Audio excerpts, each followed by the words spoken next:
I feel like we keep having the same conversation over and over again. And there's a lot of good intention, but nothing's happening. And there's a lot of conversation, but the needle isn't moving. And I almost feel like I've become this expert in diversity because I happen to be a woman and I happen to be Black. But in my real life, I run an investment firm. But when people call me and ask me to speak, they don't ask me to speak about the economy or the stock market anymore or what's happening with investors. They ask me to talk about diversity. So some people who know me know that I say this to set a context, not to use his name, although he has a great name, that my husband is George Lucas. And I tell people I married Yoda's dad. And Yoda said, do or do not, there is no try. But for whatever reason, when it comes to conversations about diversity and inclusion in corporate America, it's all about try. That's what I hear. We're trying really hard. We're working on it. But I keep saying to myself, Yoda just said, do or do not, there is no try. And in everything else we do in corporate America, we are held accountable. If we don't make our earnings, people lose their jobs. If we don't produce the product in time, there are consequences. And yet, with diversity, when it comes to moving the numbers, we are all okay with, we're working on it. And while we're working on it, I thought it would be important for you to know what's happening. So 24 women are chief executives at S&P 500 companies. You may know that. That's 4.8% of its leaders today. And that number is going down, not up. Last year, there were 32. So in a way, one would think with all of the conversation that we're having about women that maybe we're making progress, we actually went down in 12 months, which is really hard to believe. I often feel like people see me, and I'm so grateful for my life and all the opportunities that I have and the places I get to be, including this room, and they think there are a lot of people like me.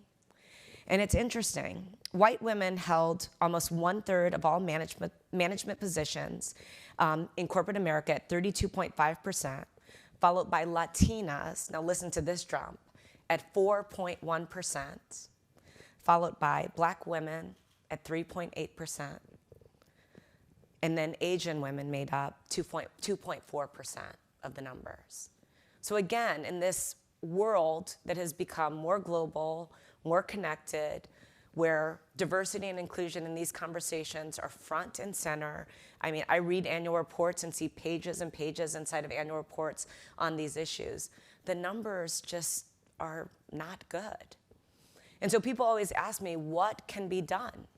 Because I'm, as we like to say at Ariel, we don't want to just admire problems. We want to try to find solutions to them.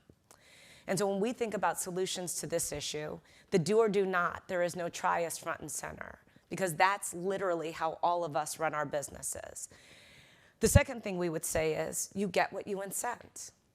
You're going to have to put some incentives behind this. There either has to be penalties for not having diversity, or you reward people for it, whatever is right for your culture. But incentives drive behavior. That's one of the things we know. You know that in sales for sure. But you also know it in terms of if you're trying to get out a special project or what have you, or a product, if you need to make the deadline, you might put some more incentives in for that group to achieve the goal. So incentives do drive behavior. A lot of people have gotten excited about the Rooney Rule. If you don't know what that is where in the NFL, they were very concerned about the lack of diversity amongst their coaches. And so they had a rule for every time there was an open position, there would be a diverse slate. And there is data that shows that that has led to better outcomes when it comes to diversity. But there are a couple of professors at the University of Colorado that have actually done some interesting work to show what happens with a diverse slate. Maybe you have 3 or 5 people teed up for the position to be interviewed. And if there's only one woman or only one minority, believe it or not, a lot of times they don't get selected. But if you make it 2, it changes the numbers. And so instead of having a diverse slate, and diversity means that, well, I threw in a woman, I threw in a person of color. When you work harder to have it truly be diverse as opposed to a one-off, you can increase your chances of success in terms of selection. So I think the issue that I wanted to open this conversation up with is how I'm going to end before I take a few questions, which is specifically this idea that this conversation has been discussed for far too long with what I believe are very good intentions, but intentions don't get you anything. I'm happy to answer any questions.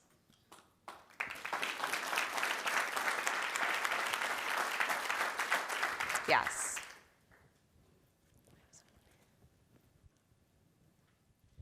So I'm Kamal with Eightfold.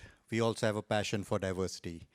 One thing that we have started to ask other stakeholders and CHROs and others is, why can't we make masking candidate data mandatory for all companies? Because that gets your top of the funnel going, and that addresses the second stat that you said. If there's enough diversity in your funnel, by default, you'll be able to expose the biases that are coming in. Well, I think that's an interesting question. So masking the resumes, so you eliminate the name and have the resumes be objectively reviewed. I think the only issue is then at some point you have an interview. Yeah, and so it is a smaller number, and so it presumes that, again, everything is merit-based and the people don't go with comfort or feel or things like that. That's why I say that may be a piece. But I do think the incentive that a person has to say, if you don't have a diverse group of people working in your organization, legal, accounting, marketing, whatever it might be, then there are repercussions for the pay that you can receive. Yes. Hi, Mellody. Ebony Thomas, Bank of America. So it was interesting yesterday. There was a panel discussion with a few board members of different boards. And one of the conversations, or the key to the conversation that kept coming back to, was generational diversity.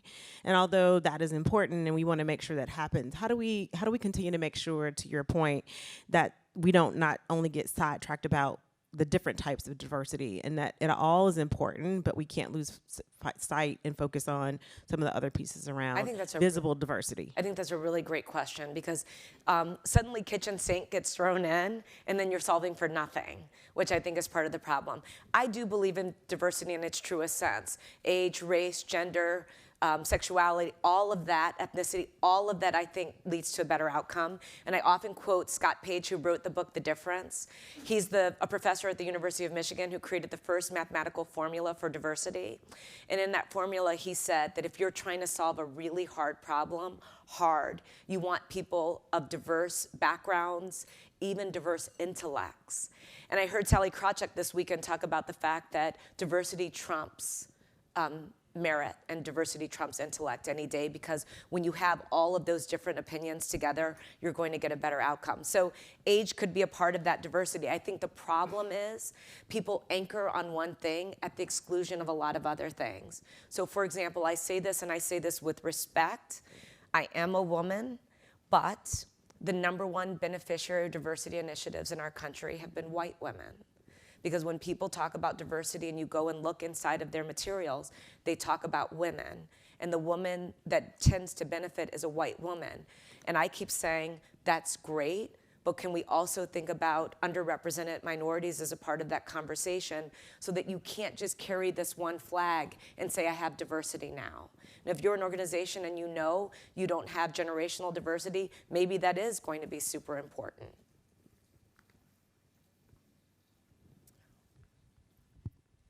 Good morning, Mellody, and thank you. I wanted to get your perspective. Oh, sorry, my name is Nadine Matthews-Blair. I'm from National Commercial Bank in Jamaica. I wanted to get your perspective on how much of this problem is a function of lack of buy-in for the business case for diversity, as opposed to organizational and individual biases. I think it's both. So I think you have to truly believe.